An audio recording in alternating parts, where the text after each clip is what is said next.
This is Mike Boudet, and you're listening to the Balls from Ellwood show. Hey now, cats, we're back again this week on the Balls from Ellwood show, and with us we have a very, very special guest, somebody that we both love and admire. We have Mike Boudet. You'll know him from, he is the creator and host of Sword and Scale, a great show you guys should be listening to, and inspiration for XTina's Depravity Corner. And right, I'm just going to throw it right to XTina. She's super duper stoked for this interview, and we're just going to get ripped right into it and get raring and go. So XTina, rip right into it, man. Like, let's get this interview going. All right, amazing. Hi, Mike. It's XTina. How you doing? I'm doing great. Thank you so much. Having a lovely day here, and I get to talk to some nice people. Awesome. So, doing That's good. always a good thing.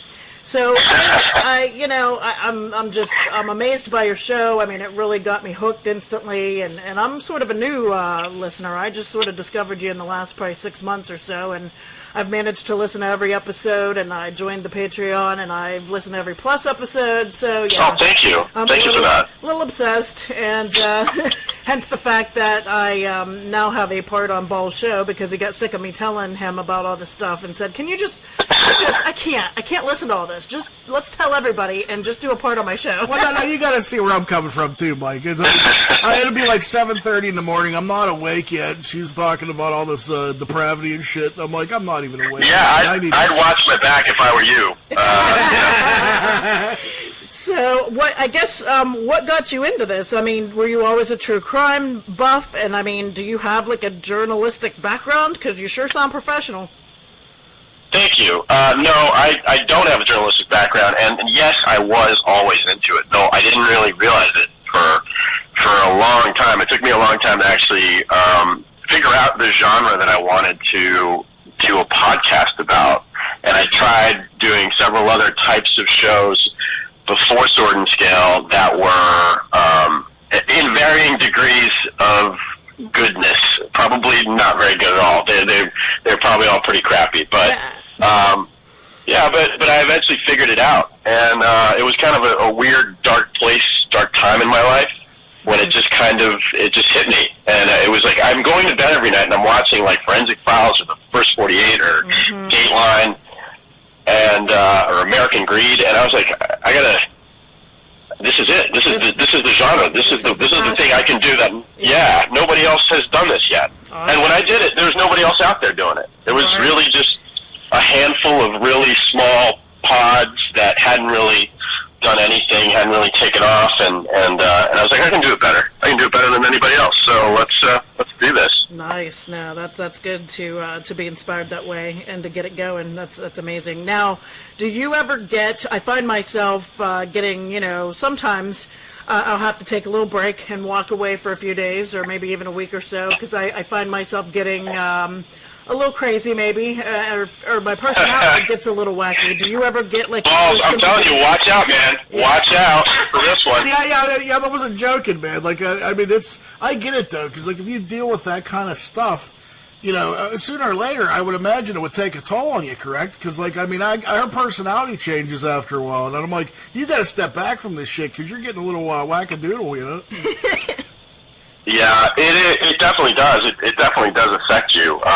There's been a few times where it's gotten bad. I mean, usually it gets bad within an episode. Like early on, episode 4, this is about this little girl named Jessica Ridgway. She was walking to school. She was abducted by this teenager that lived just down the street. And it's just such a horrific story was that the one where she had her under the bed? No, that's a much later story. This one was this really early on in the season, season 1. Any of the ones with kids are rough, especially. I mean, I have a 9-year-old daughter, but I mean, I've learned to separate it, and I can still listen to it, but at the same time, like, I'm completely paranoid and going, okay, don't talk to that man, don't talk to that man. I'm always giving her like hints, like, okay. That was one story that I had to actually. Like, while recording, I had to step away. Like, I'm literally recording my voice. I'm recording parts of the story, and I'm going through it. And I'm like, why is my face wet? Yeah, I get that. And then I realized my voice was cracking at one point. I was like, I gotta step away right now. This is not healthy. Like, something's wrong here, and I just got so emotional about it that I had to just stop. Right. And yeah, I mean, and that can work to your benefit to some point. You want to sort of be emotionally involved, but when it gets to the point where you're sweating, it's time to take a break.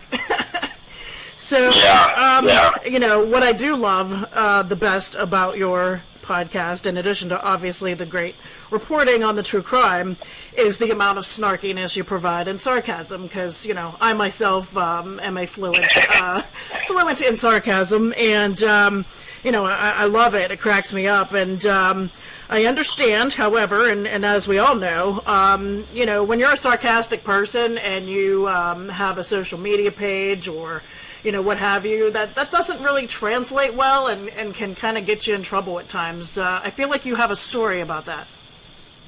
Yes. I mean, it feels like everybody these days has autism. Like, nobody understands context or a joke. Mm-hmm. It's weird the times we're living in, where everybody just seems to like to get upset about stuff. Oh, yeah. And you know what? I'm a man of the people. I like to give people what they want. I like to give people the outlet to express their rage on Twitter, you know, as much as possible. I want them to just have this one target that they can just go right at, and just go, this guy's this and this and this, and just yell profanities and call me names and whatnot. Because, I mean, you need that release in your life. I mean, especially if you're seriously mentally ill, like a lot of the people on Twitter. Like, you have to be able to just let it out sometimes at someone, you know, just kind of rage at someone just for no fucking reason. That's just kind of how it works. So you're trying to prevent those people from committing murders, so you don't have to talk about them. Possibly. I mean, I'm saying that tongue-in-cheek, and then someone's literally taking that as like, oh, he thinks this way. Yeah. Like literally right now someone's recording that and, you know, putting it on their hard drive so that they could come after me later with it. Absolutely. And it's absolutely absurd, the way society is nowadays with social media is absolutely fucking absurd. Right. And yeah, Balls has a lot to say about that. I know you want to add your 2 cents. I couldn't agree with you more, man. I mean, I feel like we're at a time where people are, comedians are condemned for telling jokes, and people are just all around pussies at this day and age. And, like, I don't know when things become so sensitive and so cushy, but, like, I don't remember it being like that when we grew up. I remember when people could take a joke, and people could laugh at themselves and all that. And, like, I just don't like where everything's going, man. Like, everyone's so sensitive and politically correct, it makes me want to fucking puke, you know, like... But I'm a ball buster, and I get it all the time, man. Like, I mean, so I think people like you are important. Like, I totally respect that you're that way, and, like, I can't tell you how much we need people like you. I totally admire that. Well, I think that, you know, I mean, I know you sort of, like, your history, where like, your claim to fame and all that, and so I grew up listening to guys like Howard Stern and Opie and Anthony and stuff like that, which is basically pushing the envelope of what's appropriate, what you can say on the air, to the point where they literally get fired several times.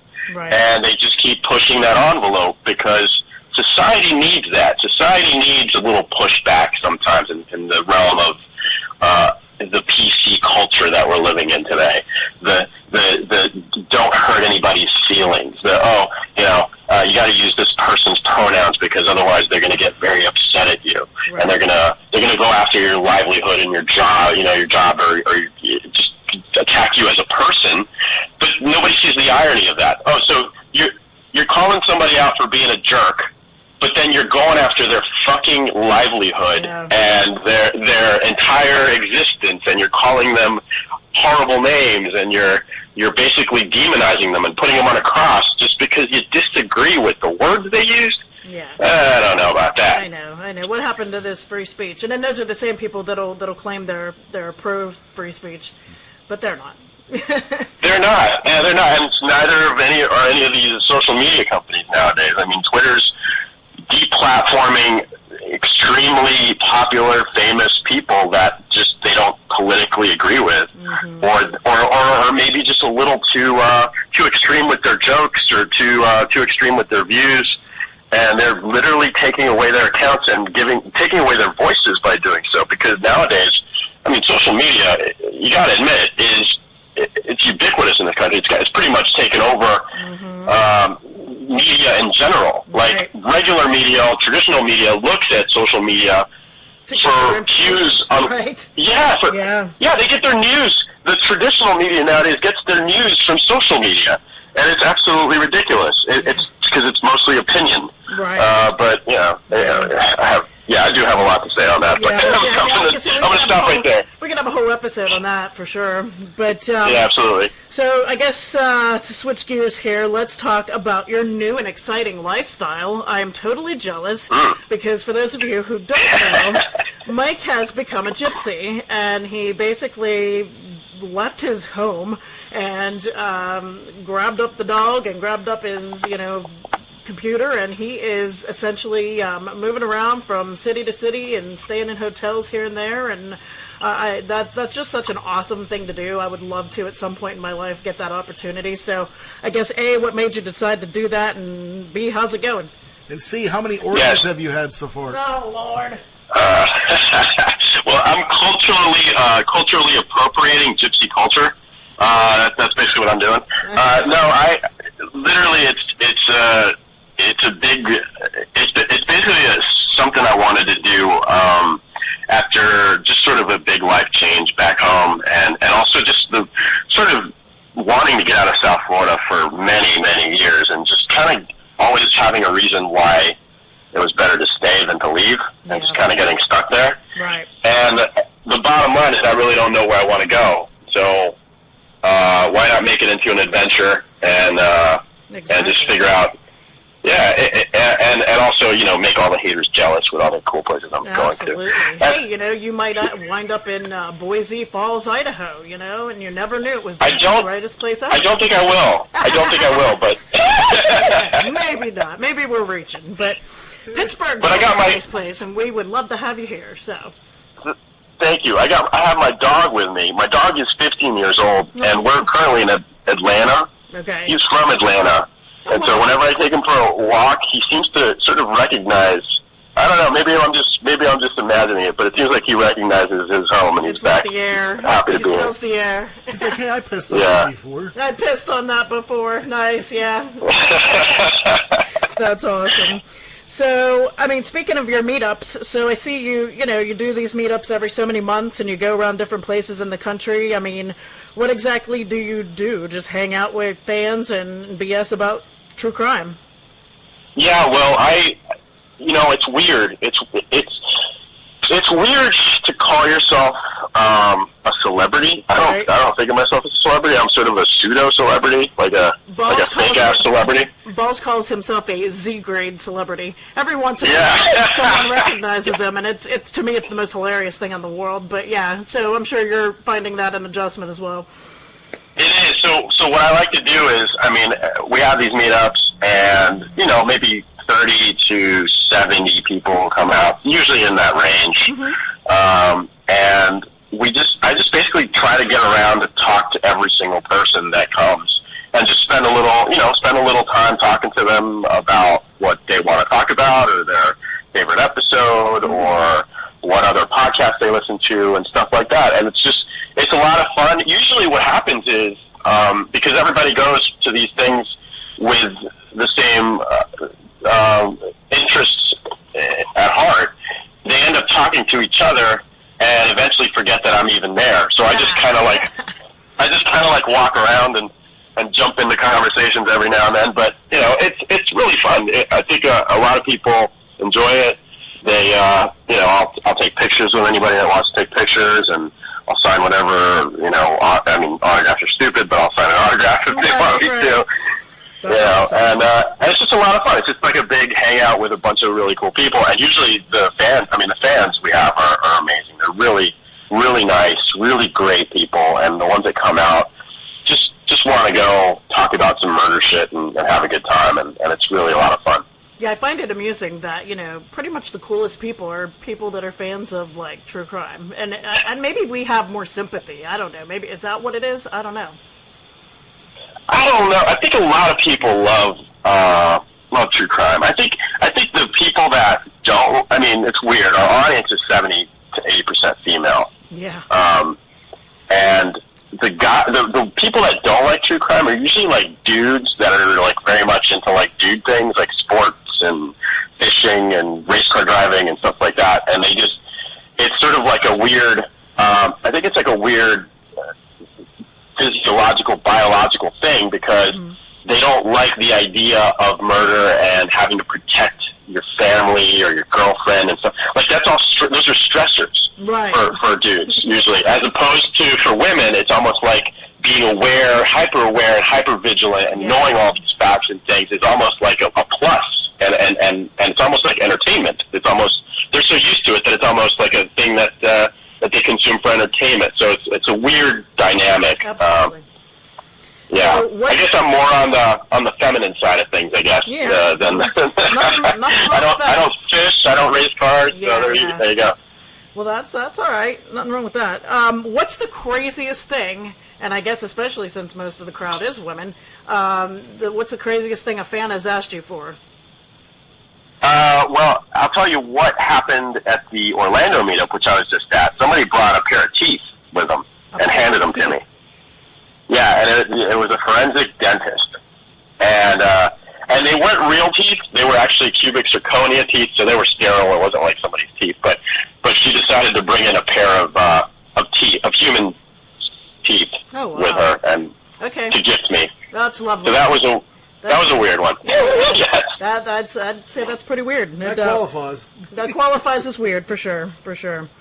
So, yeah, how do you feel about all of this like new DNA technology combined with these genealogical sites and all these killers and rapists? They caught another guy I saw in the news out of the Sacramento area that is not the East Area rapist or the Golden State Killer guy. So I thought that was pretty interesting.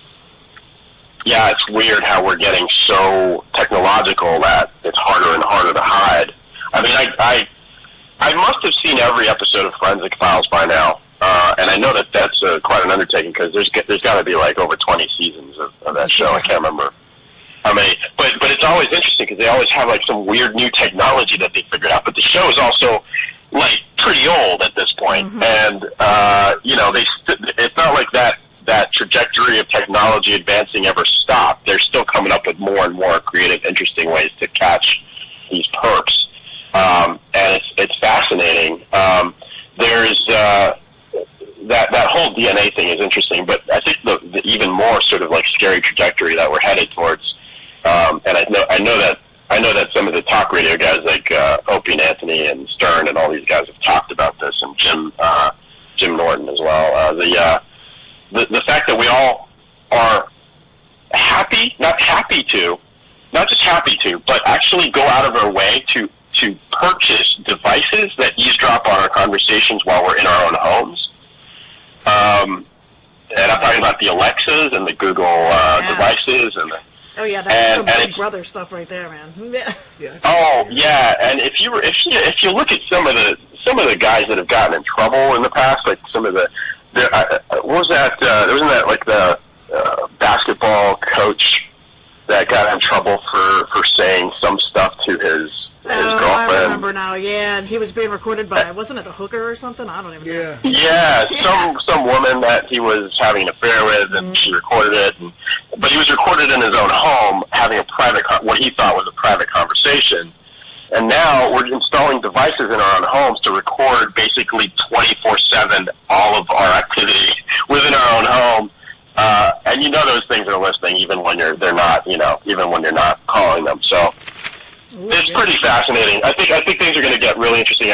I can't wait to see the first murder case that is decided or has like some evidence that comes from one of those devices that just happens to be recording. You just gave me an idea, man. I've been following this, and I was going to ask you about this. The Watts case out of Colorado, the seemingly perfectly happy family that the husband killed his wife and, well, supposedly the 2 kids, but he's trying to say she did it, and then he buried them in oil tanks and all that. They seem to like be up on all this technology and have all this stuff. You just brought an interesting point out. I wonder if they had Alexa. Maybe Alexa knows what's up with that case. That'd be interesting. Maybe. I mean, we did a case not too long ago where it was the opposite. It was a guy who had a girlfriend, and they went to a bar, and they both got super hammered, and they got into a fight, and they split up, and the next day, the cops directly, started questioning him. They thought he was the guy that did it. Turns out he wasn't, and the only thing that kind of saved him was the fact that he was wearing a Fitbit, and they were able to tell that during the hours that she was killed, he was sleeping. Oh, wow. And so that's how pervasive technology is now in these kind of cases. It's pretty fascinating. Yeah, because not only will that Fitbit show your location, it'll it tracks your heart rate and all this. So if you were, being in an altercation, clearly it would know. Yeah, so absolutely. And we're wearing the fucking things. Right. We have them in our homes. Yeah. They're in our cars. They're everywhere. Like there's no getting away with it. Big Brother's watching, kids. Big Brother's out there, guys, and we're all don't kill anyone. I think is the basic message here. Don't do it. Right, no doubt. And I have none of this stuff, and I don't never want have one of those in our house. That's right. No doubt. And we have nothing to hide. That thing's fucking laughing like demonically in the middle of the night at people. Or I'd shit my pants if I came out in Alexa's. I'd get up to take a piss and they'd I'd run out. I'd run out in the street. I'd be gone. What about just like a baby crying? Because I've heard that happen. I've heard that this has happened. Yeah, so basically what happens is sometimes the Alexas will pick up, like, via Bluetooth, I think, or something like that. It'll just pick up, like, a baby monitor from, like, down the street, like your neighbor's house or whatever, in the middle of the night. And you'll hear a baby crying in the middle of the night through your Alexas. Oh, my gosh. Okay, yeah. That would be a little freaky. Yeah, I'd shit myself, basically. That qualifies a good dump in the pants, too, I think. Yeah.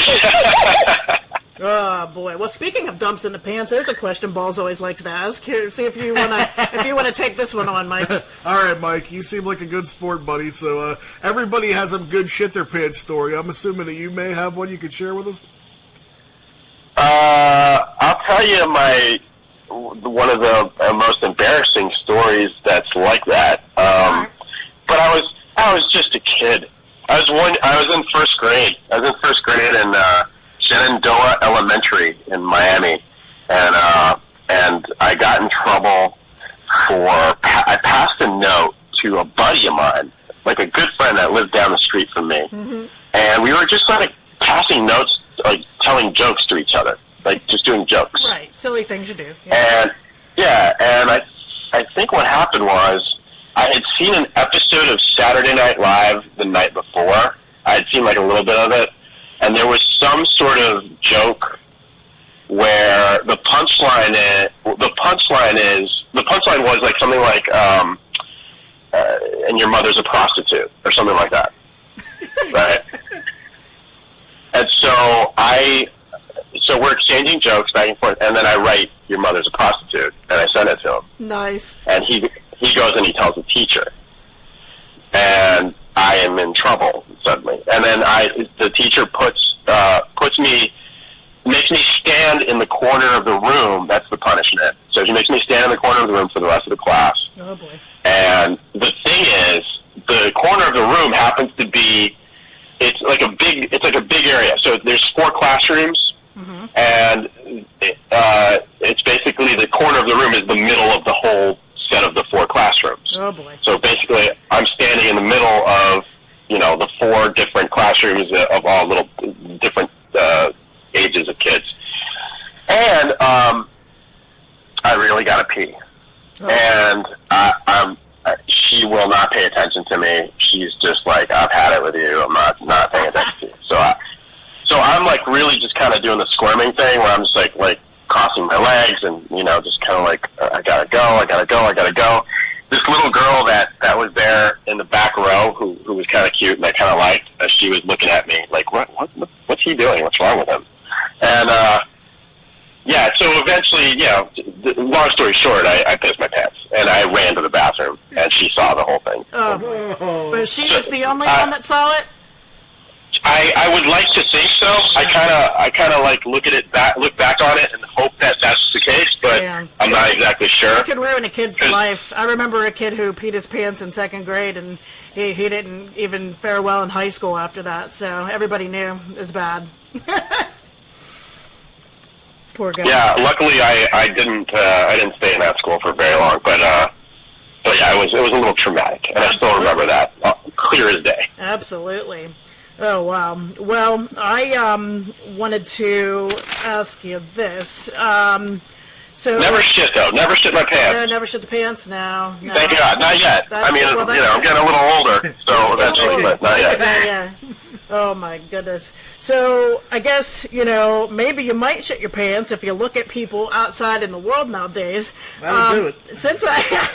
Since I've been listening to your show and, a few other true crime shows, I'm pretty naive, or I have been, and, I always look at the world, and Balls makes fun of me that, everybody's pretty much a nice person, and everybody's all right, but, it's funny that this true crime world will definitely change your outlook on life, and I now notice when I am out and about, whether I'm at a store or at a concert or what have you, I'm like, well, that guy, I think he has bodies in the basement. I'm pretty sure that guy's raping little kids. Yeah, and that guy, okay, we're getting the fuck out of here. How do you look at people nowadays? Do you have a weird obsession with, like, looking at people and now thinking that they're guilty of something? Well, when I first started the show, I started it because I didn't really have a very high opinion on humanity. I didn't really think that way. I kind of wanted others to see what I saw, which is like we're all kind of shit. We're not special snowflakes. We're not all wonderful little creatures of God. We're a bunch of fucking animals, really, and we treat ourselves that way. Yeah, and I grew up in South Florida, which is it's pretty common to see a bunch of douchery in South Florida. And you don't really, unless you're actually part of it, to the point where you don't even see it. Mm-hmm. You look at it and you go, this is there's something wrong here. This is all fucked. And so I kind of wanted to express that to a larger audience, and that's sort of the trajectory early on. Since I started the show, though, I think that my outlook has become a little more positive, actually, because you look at these, the population of the U.S. is like 325 million people or something like that, mm-hmm. and the fact that we're not all killing each other constantly compared to, just basically going around your Twitter feed and looking at all the fucking vitriol and hate and anger and just bitching and just general nastiness that's on there, compared to that, it's amazing we're not killing each other. That's a good way of looking at things. I didn't think of it like that, but that is true, man. Imagine if everybody on Twitter had, a gun or a knife and was ready to stab, man. We'd all be dead. Yeah, I don't think, and that's the wonder, that's the thing. It's like the anonymity of platforms like that it brings out the animalistic, culture. I wouldn't say culture. It's more like this weird drive of pushing out all your negative energy elsewhere directed at someone else, so that you can get rid of it. But now that other person has to carry it with them. Absolutely. So yeah. It's a weird world we're living in. I think. By the way, I'm stealing that. I stole that whole idea from Justin from Generation Y, who said it much more eloquently on his show. It's true, though. It's really like, right. I'm really mad at the world. I'm mad at things right now. I don't like whatever it is in my life. I'm just pissed off at this or that. And so I'm going to just go on Twitter and I'm going to just rage at someone. Yeah. Just some random person I've never met, just to get all this negativity out. Make yourself. And then go about my day. Yeah. Go about my day like nothing happened, yep. and let them deal with it. Yeah. Now that person's sleeping great at night, and we're wide awake going, what the fuck how do I get out of this? What a wonderful world it is, isn't it great? So, what exactly scares you? But I'm sorry. Before you ask the next question, I guess it's better. I guess it's better if we're just shitty people on the internet than if we're shitty people in real life. I mean, can you imagine if Twitter was an accurate representation of the world right now? Like if you went to the grocery store and all of a sudden somebody started fucking yelling at you for supporting your hair. Oh my God. Supporting a politician you don't like, or just having an idea that you didn't like, just like fucking calling you a Nazi and shit. Like, what the fuck? No doubt. Well, I mean, you do all this, report all this scary stuff and, whatever, but, like, what actually scares you in real life? I trouble for this, but fuck it. I think mental illness is very scary. Oh yeah, absolutely. No, I don't understand why you're always in trouble about this. I mean, it's true. Mental illness is scary, and it's nothing that anybody can really. You can't label this as this. I mean, somebody might have schizophrenia, but their schizophrenia is way different from this other guy's schizophrenia or what have you. Yeah. So there's no black and white with it, and that's what makes it even more scary. It is very scary, and it's scary because we've told a lot of stories in the 123 episodes we've done so far on Sword and Scale, and almost every single time where it's some horrific out of nowhere murder where there's and we told the worst ones where there's like cannibalism or some sort of child thing involved or animals or it's almost always some serious form of bipolar disorder or paranoid schizophrenia, because you don't go around chopping up people if you're totally fine and well-adjusted. It just doesn't happen. Or if you just... And so... people can... I believe that anybody can snap at any time and probably commit murder or at least come close, but, There still has to be something. There still has to be some sort of thing there where you don't just snap and kill someone. I mean, I've had a bad day.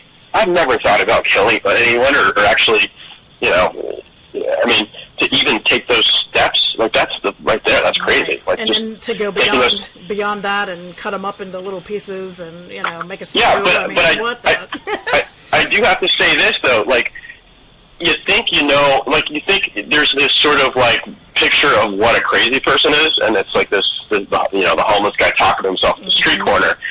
But if you listen to our show, you'll know there's a wide spectrum, and a lot of these people that are very, very sick come across as completely normal every day in their everyday life, and it's almost impossible to predict what'll happen in someone's mind and when that moment will come.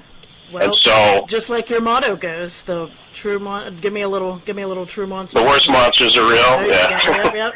That's the best. I mean, it's true.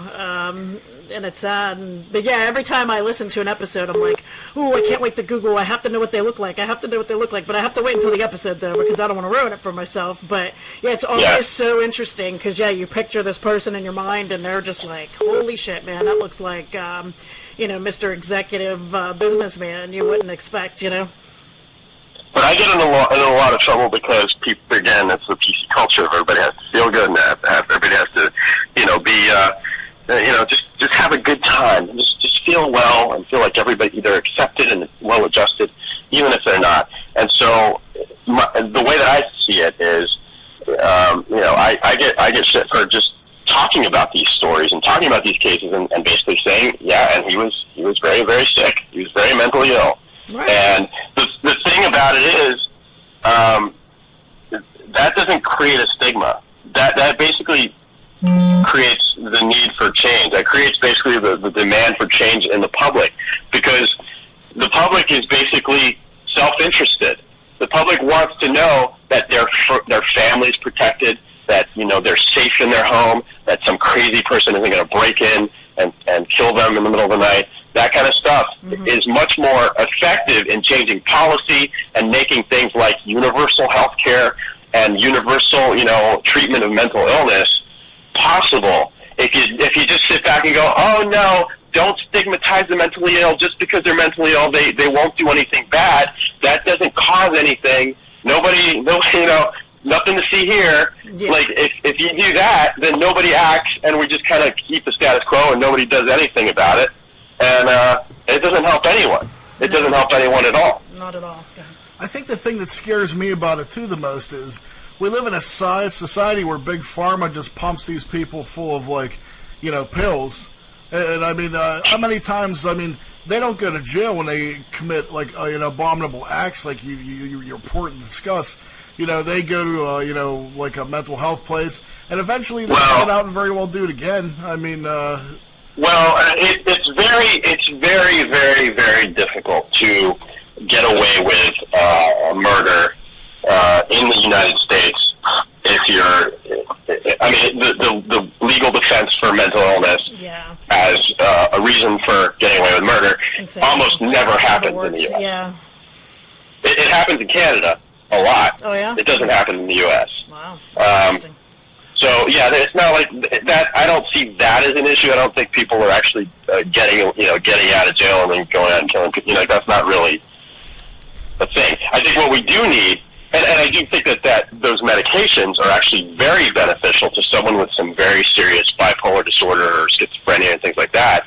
And the fact that I think the major problem in this country is that we're so afraid of where we came from, which is like we used to have sanitariums and we used to have these awful places where you used to just warehouse mentally ill people. Yeah. And we took an extreme measure of going fully opposite of that, and now we don't even treat the problem. Now, all of the people that used to be in those, like, crazy houses, like the nut houses from back in the day, they're all in prison now. Prison, and so the prisons are... They need the special treatment of the sanitarium. And they're not getting them. They're not getting their medications. If they had the medications, they could. A good percentage of them could possibly be, productive members of society. Right. But we don't look at it that way, and we just keep ignoring the problem. Absolutely. Oh, I agree completely. Yeah, or they're misdiagnosed and given the wrong medications. And See, I think that's what I was trying to say. That's a big part of the problem, too, sometimes. They'll just shove the medicine at you and let you go I've known away. people that's tried to take, control of their mental illness, and then they've been prescribed things, and it just makes them worse. And they bounce from prescription to prescription to prescription to the point where it almost seems like it's, did a 1-2 punch on their normalcy than actually helped them. Well, what happens more often than not is that they'll stop taking the medication because the medication will make them feel a little weird. It'll make them feel not like themselves. It makes you feel a little strange. And to be honest, the feeling of being manic, where you're in that crazy state, is actually quite thrilling. It's actually quite thrilling. So they'll stop taking the medication, and that's when they'll slip into an episode, and then that's when bad things happen. And the fact of the matter is we don't have anything in place to make them take the medication or to oversee the fact that they're taking that medication regularly when they're in a high-risk scenario. Yeah, a lot of and that's kind of what we need. Yeah, a lot of folks need a babysitter, in other words, to make sure that they're taking that. I mean, I do. Yeah, so, too, I'm pretty sure somebody else does, too. So I guess let's lighten it up a little bit, and I pretty much, this might be my last question here. I know Balls might have one here, but so this is off on a different subject. So I follow you on Instagram, and you are always making me hungry, man. You're always eating something delicious. What would you say is your very favorite food? Oh, I hate that question because I love all food. I've noticed. I love all of it. Yeah. Too. My Instagram is my personal Instagram is basically like nice hotels and beautiful scenery and food. And I'm trying to become one of those hipster travel bloggers, basically. Nice. I love it. But I love going on virtual vacations. It's pretty nice. Yeah, I love. I mean, I couldn't. If I had to decide one type of food for the rest of my life, I would probably just kill myself. Honestly. Oh, yeah. But that's true. We need variety is the spice of life, right? Variety is it, man. You got to do the variety. I love having something different every day, or I love the idea of foods that I've never suddenly finding out about a type of cuisine that I've never tried, and be like, oh, ooh, this looks good. Let me try this. Now, have you found that you're braver at that as we get older? Because I know I was never willing to try new things, but as I've gotten older, I've ventured out of my comfort zone a little bit more. I think that came from me early on. I think when I was really, really small, I didn't like tomatoes, and, some dumb thing like that. But I grew out of it pretty quickly. Oh, nice. And then I just realized how great all the different things were, and I started trying everything. Like my first girlfriend got me into sushi. Yeah, and she took me to a sushi restaurant. Yeah, I can't do it. But you seem like a sushi guy. I could see that. Yeah, I love sushi. Yeah. Love sushi. Yeah. Cool. Balls, you got a question? I do. I actually got a couple before we close things up here. Hey, we found out earlier what scares you for real, but one thing I'd like to know is what's one surefire thing that will make you laugh no matter what?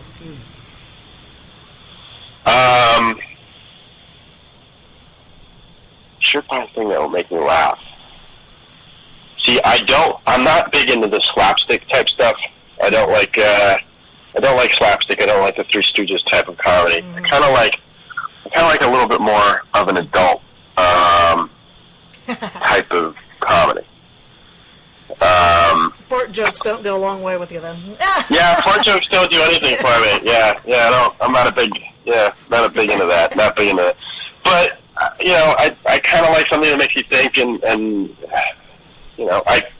I love comedy. I love comedy in general. I'm a big fan of stand-up comedy. I've actually since I've been doing this, I've become friends with a lot of really funny, really very amazing stand-up comics. I know Owen Benjamin personally. I'm very good friends with him. Have been for a while now. I'm very good friends with quite a few people like Bobby Lee and Kalila. They're sweet as hell. I was just on their show a couple of months ago, and also Chris D'Elia just did basically a read of a crazy psychopath dude that killed this girl that he was infatuated with, and he was really into Star Wars. He wrote this whole manifesto based on Star Wars about this girl that had broken his heart, and Chris D'Elia was part of that, and he's become quite a good friend on Twitter. Haven't met him yet in person, but awesome. Yeah, I saw that pop up. Cool guy. I didn't get a chance to listen to that one yet, but I'm looking forward to it. Yeah, and I love him. He's hilarious. His Netflix specials, I was laughing my ass off on both of those. And he also did an episode that the way we met is that he did an episode called Yum, which was about our episode 20, in which there's a Christian pedophile puppeteer from a Christian TV show basically gets into he's really into like killing kids and raping kids and abducting them and cannibalizing them, and he's like basically sharing recipes with this other creepy dude on Yahoo Chat back in the day. And we did the whole episode using robot voices to read the script of the chat logs, and he did an amazing impression of that robot voice reading the chat logs of cooking up little kids. It was so good. It was so good that I heard it on audio first. There's a video version on YouTube of his podcast called Congratulations, and basically, but I heard it on audio first, and I was like, how did he generate those voices? And then later I was like, oh, he actually did the voice. It was amazing. That's incredible. Yeah, but yeah, it's very funny. If you get a chance to check it out, it's called Chris D'Elia's Congratulations podcast, and his episode, the one that I'm talking about, is called Yum. So check that out because it's fucking funny as shit. That's amazing. Well, I want to get real serious here now. So I don't know if you're prepared or not, but would you rather be rich and famous beyond your wildest dreams, or have a 14-inch cock? Rich and famous. I agree. I don't want a 14-inch cock either. What's the reasoning behind that? No, I would hope not. Well, you can buy a 14-inch cock if you want to. What's the reason? Who wouldn't want to be rich and famous? Can't you? Well, maybe not so much the famous part, but rich for sure. Not so much the famous part. Yeah. That's exactly what I was going to say. Yeah, rich is fine. The fame part, I'll take it. I'm good. I'm good right now. This is the right level. Yep. Yeah. This is anything beyond this gets stupid. Like Chrissy Teigen, who tweeted about us, has 10.5 million fucking followers. I can't even imagine the sort of like waterfall of bullshit that she has to see every day on her Twitter feed. I can't even imagine. I know, it's so crazy. And she's so sweet and keeps her wits about her, and God bless her, jeez. I'm absolutely no way I wake up to stuff like, boy, I wish you'd jump off a bridge and die, and I'm like, oh, it's just another morning. Yeah. Yeah. I think it's weird, because like when you start this, nobody gives you a handbook. Nobody goes, oh, this is what it's like to be pseudo-famous. This is what it's like to be at this level of having people just attack you online, and nobody gives you that little instruction manual and goes, here you go. you just kind of got to figure it out. So a lot of people just kind of fuck up their way through it and make a bunch of mistakes. And I have too. I'm not ashamed to say that. I'm just a human being, and I've made a few mistakes. I hear that. But, I follow the Bachelor franchise. I know I'm not embarrassed to say it. I'm pretty proud. But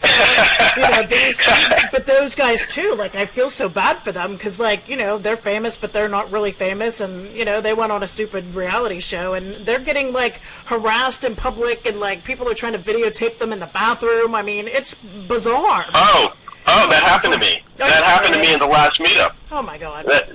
In Jacksonville. Dude, I went to the bathroom. Some dude tried to he took a picture of me using the urinal from behind.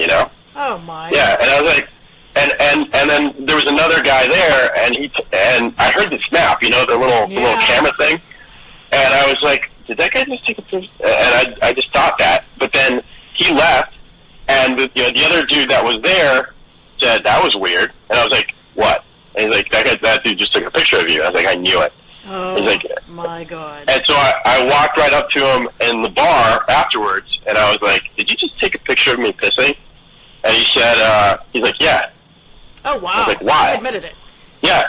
I was like, why? And he said, I don't know. Wow. And I said, can you just go ahead and delete that right now? Yeah. I was going to say, I would have made him delete it, or at least forced, or, threatened him. Well, I'm not going to, I'm not a physical guy. I'm not going to do that. But I mean, let me watch you take out your phone and delete that now, or something to that effect. But I said it out loud. I said it out loud, and he was with a group of people, and the looks on their faces were, mortified. Oh, good. So, see, that's the best. So revenge is the best form of revenge, for sure. Yeah. I think so. Oh, I think so. Plus, if he were ever to actually put that anywhere, I think that he would get destroyed. Oh, yeah, sure. Just completely. That's bizarre. But, man, good on you, for approaching him. That's amazing. Yeah, and what kind of fucking weird is that to just, who does that? Right. I don't get it. It's just such a invasion of privacy. I feel as myself, I'm embarrassed to go up to people and go, "Oh, can I get a picture with you?" That'd be awesome. I'm surely not going to take a picture of you between the cracks of the bathroom or take a picture of your pissing. That's just, it blows my mind. Does nobody in society have any realm of couth anymore? Apparently not. I think we all know the answer. No, it's weird. Yeah. You don't even have to answer that question. I think it's pretty self-evident. Here's the shit that scares me. I'll see people, they do an interview, and then these actors will say, they have people come up to them, and they confuse them for their characters. I seen this interview with, was it Jeffrey Dean Morgan, the guy that plays Negan on Walking Dead? And he's telling people come up, and he gets death threats, because they think he's the character. They'll little old ladies will scout him, and people will treat him like shit because he's the character on this TV show. Right. How do people not separate fantasy from reality? How do you get so fucked in the head to that point where you can't determine from the moving picture to fucking real life? How does that happen? Dude, like I said, mental illness is a very serious problem in America. Right. I mean, it really is. It's not a joke. There's so many people out there that really need help, and absolutely, and they're not getting it, and I mean, the inability to separate fact from fiction, reality from what you see on the TV is a real time indicator of that, I have another few questions for you. What percent of what percent of you do we hear on your show is the real Mike Boudet? Are you putting 100% into it, or do people accuse you of playing a character a bit?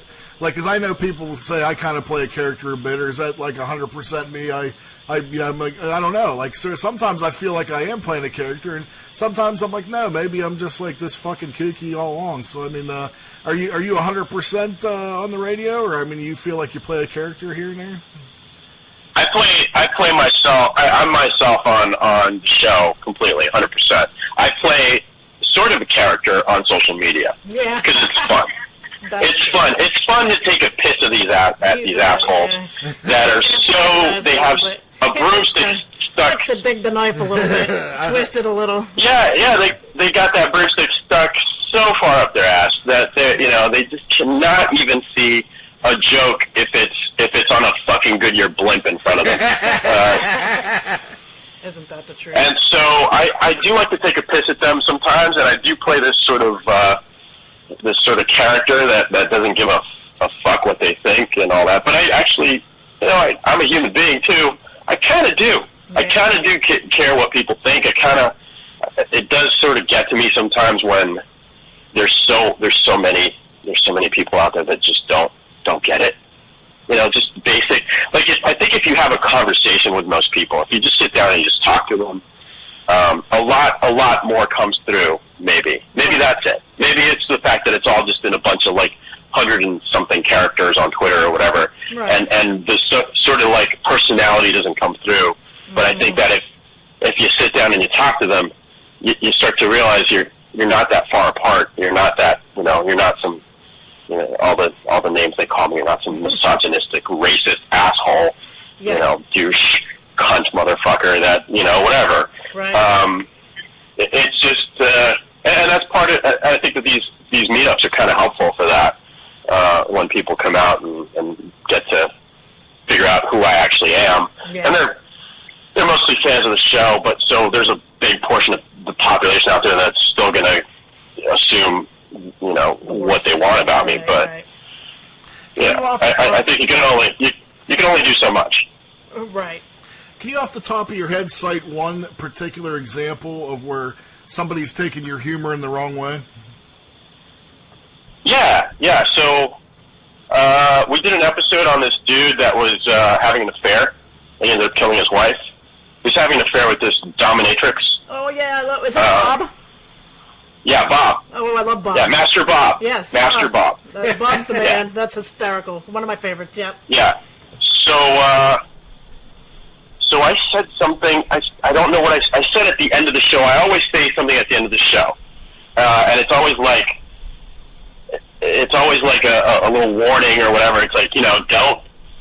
I don't remember exactly what it was I said about this. It was like, don't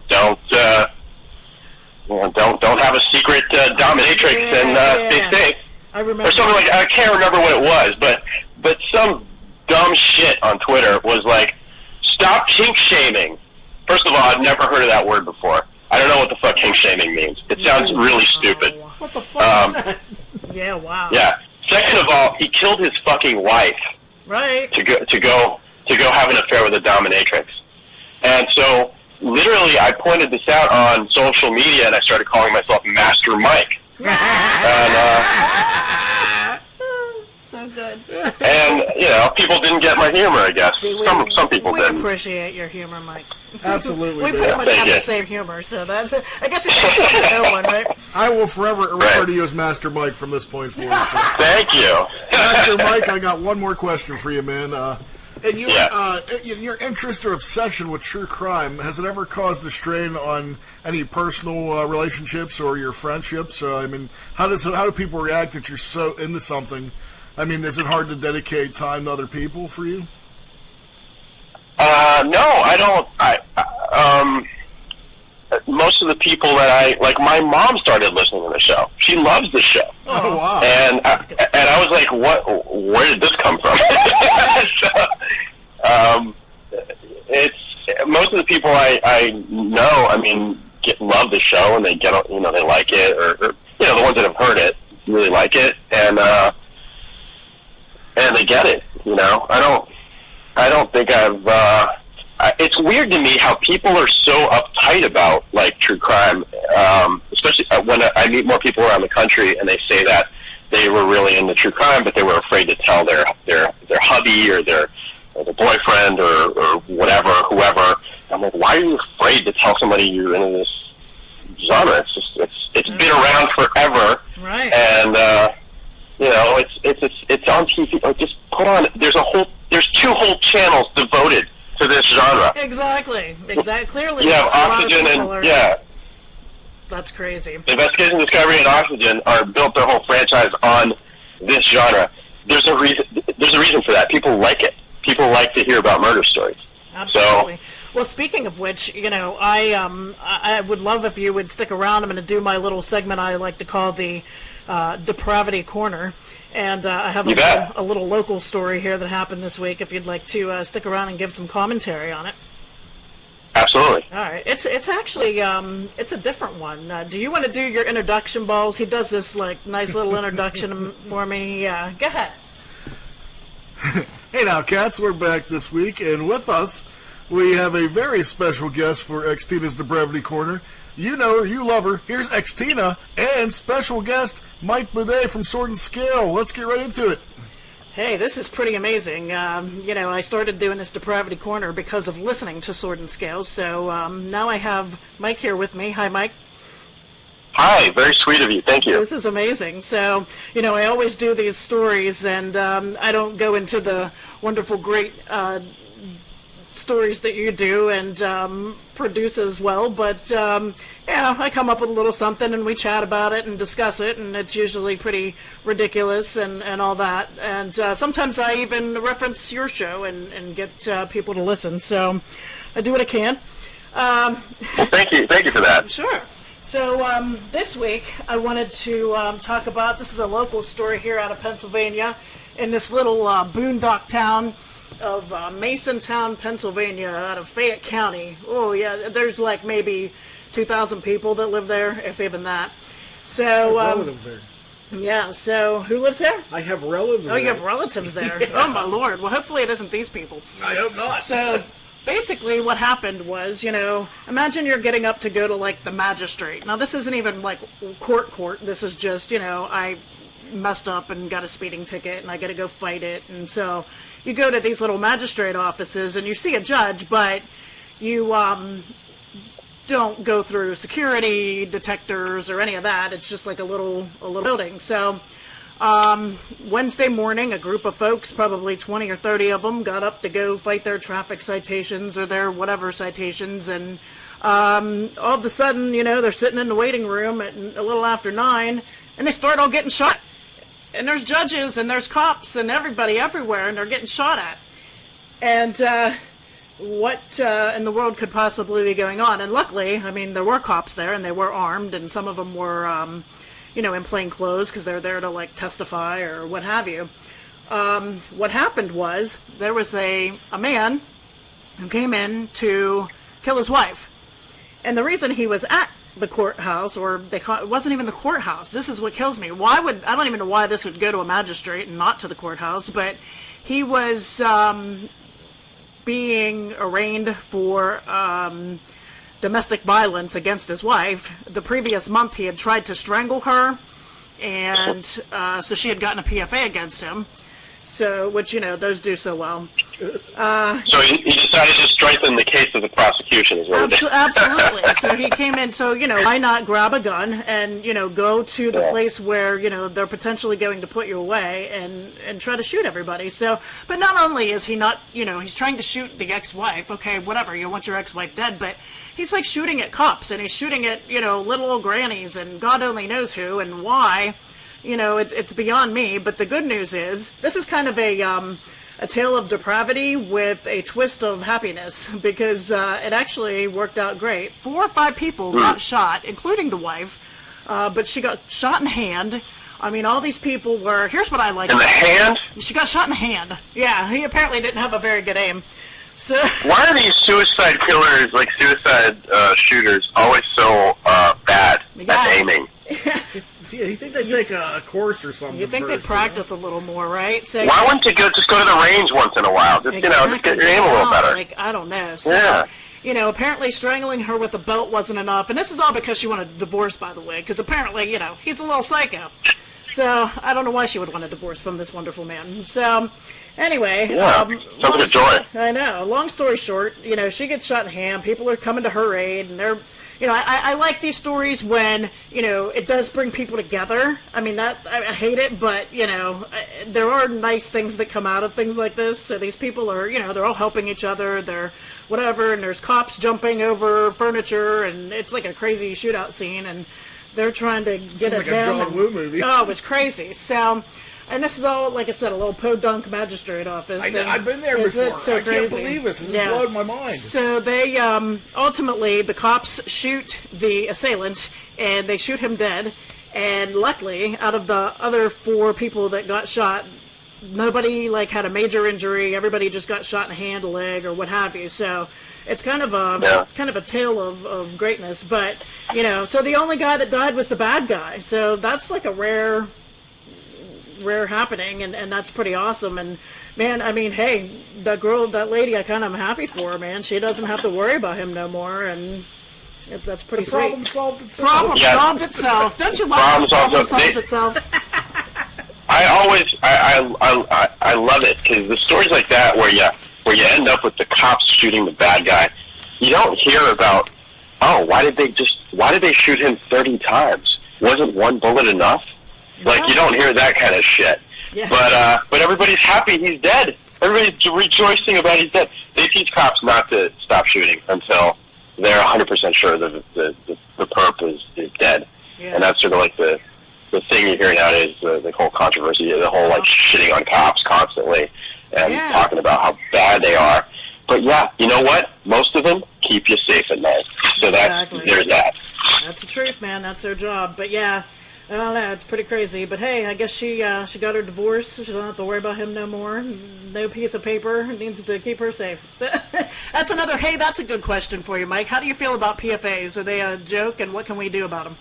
What can we do to make things more secure? Well, you get an ADT security system from ADT.com/monsters. There you go. Good answer.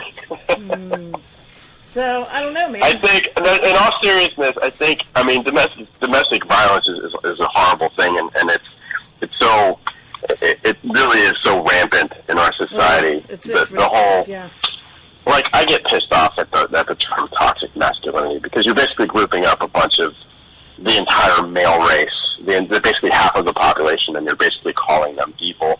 Right.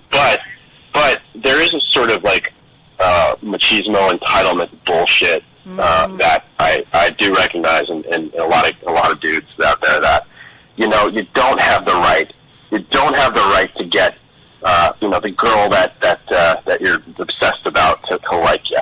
You don't. That's not your fucking right. If she doesn't like you, just move along, man. Exactly. Be a man. Yeah. Be a fucking man and grow up and just live your life and just keep going. You don't.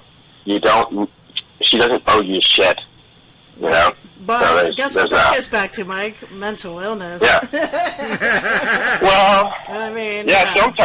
Sometimes, not always. I mean, a lot of those, like, sort of cases like that where it's just like spurned lover kind of thing is just sort of like a crime of passion. That's true. A lot of that stuff isn't really. I'd say more often than not, though, the domestic situations are because of like, a lot of men have that narcissistic personality disorder. They borderline on, like, sociopath. You know. Well, it's all upbringing. It's all like what your dad did and what your grandpa did, and like it all like the sins of the father. Basically, it all just comes down to what kind of environment you grew up. Assholes, you're probably going to be raised an asshole. Yeah. Yeah. Well, I hope I'm the exception. My dad was a fucking asshole and a womanizer and a creep. Yeah. I don't know. Am I an asshole? Well, depends on who you ask. Depends on. She's really into murder too. So. See that? Yeah, that's why I'm not going to argue this, Mike. I don't want to be in a trunk and then I'm on your next podcast. Yeah. Okay. Good luck, sir. Well, that being said, man, like, before we go, I'd like to tell the audience where we can, in fact, find out where we can hear your show, what you have coming up, and what's all the other new projects you got going on, man. Let us all know here so we can tune in. You bet. So you can find us, just search for Sword and Scale on any podcast player. We have a show called Sword and Scale. That's the main show that we're talking about here.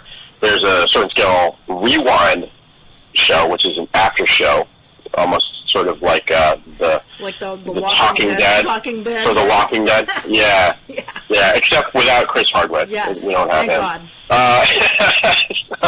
God. But yeah, it's sort of that sort of thing. We also have Sword Skill Plus. Sword Skill Plus is a premium version of the show that's available only to supporters on Patreon. You can find it on patreon.com/swordandskill. You can find us on all social media, Twitter, Facebook, Instagram. Just search for Sword and Skill. And you asked me what we got coming up. I got a couple about things. A TV First show? of all, What's this about? yeah. First of all, we're working right now on a pilot for. It's in the middle of production right now. I think people are really going to like it. I think people are going to really like it, and I can't say much about it, but hopefully Hulu likes it just as much as I think we do. The team that's working on it, and if they do, then it'll be a series, and people will get to see it pretty soon. And I'm also working on a new show. Ooh. A new podcast called, I can't tell you what it's called yet, but it's working on a new podcast. It's sort of like co-hosted and co-written and all that by me and a very talented guy named Tyler. No, not Tyler. Very talented guy. Well, actually, Tyler Bell from West Side Stories is involved. He's a writer. But also Jack Luna. Jack Luna is the co-host of the show, and he's from a show called Dark Topic, which is fantastic. Yeah, he's one of the most talented guys I've ever met, and I can't wait for people to hear what we're doing. It's going to be very exciting. It's coming in January of next year. Sweet. Well, I'm totally pumped, totally addicted. If you haven't listened to Sword and Scale, people, do it and become a Patreon. It's only $5 a month, and I'll tell you what, these Plus episodes are just as incredible as the regular ones, so you're missing out if you're not doing it. Well, there it is, cats. You've heard it all. This was Mike Boudet. Thank you so much for taking the time to be our guest this week, man. I really appreciate it. And as for everybody else, make sure you tune in. You have any final words, Mike? Stay safe, guys. Thank you guys so much for the interview. I really appreciate it, and best of luck to you. Thank you so much, man. We really appreciate you taking the time to do this. Hey now, cats, there's just a couple more things I'd like to touch on before I close the show this week. Before I let you go, I'd like to give you another update. I'm actually very excited. I still have some very excellent guests coming up for the Balls from Ellwood show. Still doing very good without the help of a network. I mean, in retrospect, man, I think we're doing pretty good regardless. So we're going to keep forging on. I got tons of new guests lined up. I got tons of things. I'm never going to end, I'm never going to not be able to run out of shit to say. So, Douglas, you know what a big mouth I am, cat. So you'll never have to worry about content in that department. So that being said, before I let you go, I'd like to talk a little bit about a really, really kick-ass movie I seen this week. It was the last time when you come back. I'm going to give you my review of Mandy. Great flick. If you love Nicolas Cage, man, this might be the performance of his career. And I know you're like, wait, what? Don't let Nicolas Cage fool you, man. Like, he's fucking badass. I can't recommend this movie enough. It's so, inventive and creative and ahead of its time on so many levels. I mean, there's parts where it's surreal. There's parts where it's very, it's very imaginative. I mean, and I know you're like, a Nicolas Cage movie is all this stuff. Like, I'm as surprised as you are, man. Like, I seen the trailer a while back. It was something I was definitely looking forward to. But that being said, it's very easily ended up being my pick, one of my favorite films I've seen this year. So, I mean, get a chance. I think it's on video on demand now. It comes out on DVD and Blu-ray at the end of the month, which I highly recommend checking out, man. I mean, it's almost to the point where I don't want to tell you too much about it. I mean, Nicolas Cage, he's out in the woods. He's happily married with his chick, Mandy. And, these religious kooks happen to go by and they take a fancy to her and they kidnap her. And, wackiness ensues. That's all I'm going to tell you, man. The less you know, the better going in. But, man, high octane. Love Nicolas Cage in it. I thought Mom and Dad was pretty good. But I tell you what, this is probably my favorite of all time. So, check it out, cats. Another great thing that happened this week, Cats, was I actually had a testimonial on the Stern Show. They actually called me a few months ago, asked if I'd participate in a commercial for the show, which I was head over heels, man. I think that was very, very flattered. I thought it came out really funny. And, yeah, they finally played it this week, and I'm going to play it for you, Cats, and hopefully you think it was as funny and as get a kick out of as much as I did. So here it is. Here is Balls' testimonial to the Howard Stern Show. When I first drank my dog's pee, I was depressed, I was sad, and I had really bad acne. Dog pee also has vitamin A in it, it has vitamin E in it, and it's also proven to help cure cancer. And that is why I look so much better than y'all. The Howard Stern Show. You blocked me on Facebook.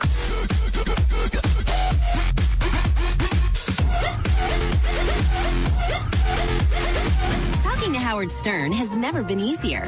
Thanks to 8889-ASSHOLE, the easy-to-dial way to call the Howard Stern Show. But don't take my word for it. Listen to these testimonials from real Howard Stern Show callers. This is Balls from Ellwood, and thanks to 8889-ASSHOLE, I got to talk to Howard Stern about his dreams. Hey, how frequently do you dream? I had a dream last week. I'm standing at a urinal, but I've eaten beets, and I'm start pissing, and my urine is so red it looked like blood. Ooh. What the hell's so funny? Fuck you, Balls. Hey, this is Jim from Raleigh. Call the Stern Show and get someone fingered right in the 8889-ASSHOLE. Jim, go ahead. You're on the air. Yeah, Perez, being a fan of the Stern Show and stuff, would you consider fingering Benji's asshole yourself? I would do it right now if I could wear a glove. I'm going hard! So what are you waiting for? Call 8889-ASSHOLE today. Operators and assholes are standing by. Hey now, Cats, one more thing before we go here. I wanted to actually tell you, I got so many good guests lined up for the upcoming weeks of the show. It's never been a better time for the Balls from Ellwood show. I got so many great people working with me now, I can say I've never, man, it feels good that people actually care about our dumb little show, and I have to tell you, we are looking towards the future. We have so many good things coming up, and we plan on doing so many cool things and, branching out. So keep tuning in, Cats. I promise you won't be disappointed. I have a super big mystery guest coming up within the next month. I wish I could tell you who it is, but I can't. But it is definite, and you will hear from him within the next month or so. Also, I will be interviewing Cooley Ranks from Toasters fame and the Pilfers here very shortly. And secondly, I have, as you know, my big interview with Doyle Wolfgang Von Frankenstein of the Misfits coming up in November. So everybody's looking forward to that as well. So am I. So as well as how Michael Graves went, I feel that went incredible. So I'm super hoping Doyle will be the same way. So that'll be in November sometime, Cats. And check out his old album, Abominator, anytime, which I think is very good. And they actually sent me a track to play from the new one. It's from Doyle, As I Die 2, and the song's called Run For Your Life. So check this shit out. I think it's pretty badass. In the meantime, the Ty Jarrett interview with Doyle. So check it out, Cats. Until then, this is Balls from Ellwood. Peace and love.